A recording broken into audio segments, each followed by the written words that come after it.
24 years old, still living with my mom and dad, along with my two younger siblings.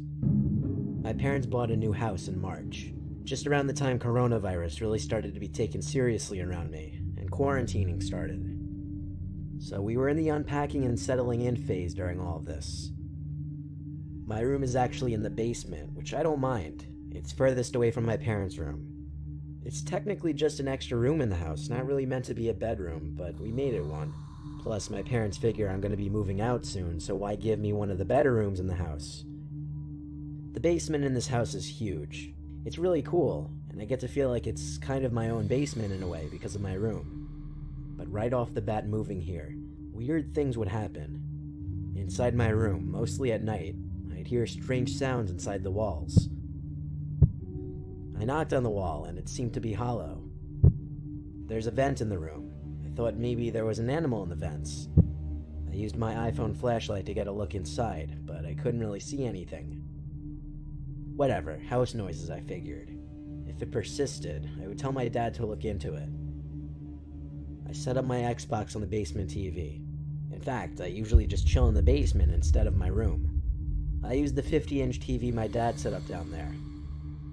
One night on the first week in the house, I was playing Warzone on my Xbox when I heard this distinct sound come from the side of the basement where my room was. It was muffled by a wall, which led me to believe it came from my room. I went to quickly check inside my room, and it was empty. I hurried back to my game so that I wouldn't die, but to best describe the noise I heard, it sounded like a heavy glass object being placed on a table or something. I figured it probably came from upstairs. Literally the next night, I woke to some weird, muffled thumps. I couldn't tell if it was above my room or to the side of my room. I took my phone again and went to the air vents, but once again, even with the light, I couldn't see anything in there. I was starting to worry a small animal might be in the vents or living inside the walls. I brought it to my dad's attention, who told me to let him know if it persisted, and he told me to try to record the sounds if possible. So a few nights later, I woke up at 4 in the morning feeling extremely thirsty. My trusty bedside water bottle was empty that night, so I had to go upstairs to get a refill. On my way back downstairs from the kitchen after refilling the bottle, I stopped mid-staircase in the dark, thinking I heard something from the basement. "Andy?" I said very quietly, wondering if my brother was hiding down there. I whipped out my phone to use the flashlight again as I finished my descent down the stairs. I had a quick look around the basement just for peace of mind, and when I found it was clear, I went back to my room to hit the hay.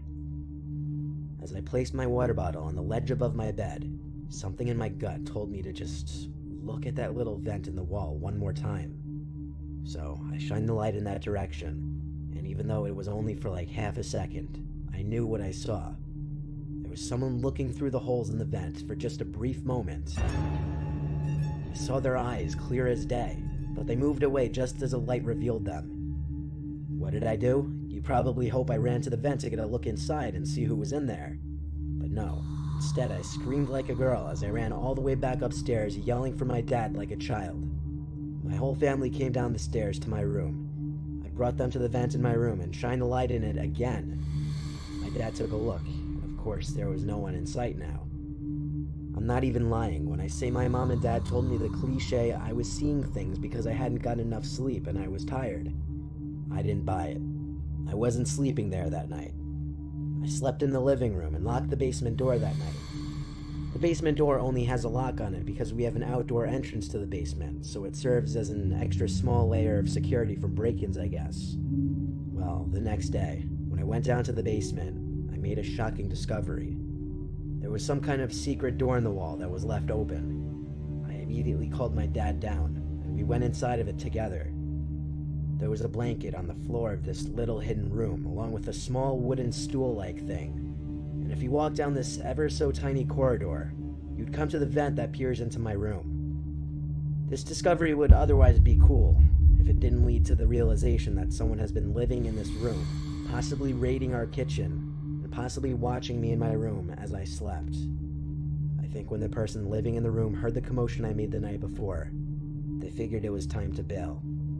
I just still fear that they may come back.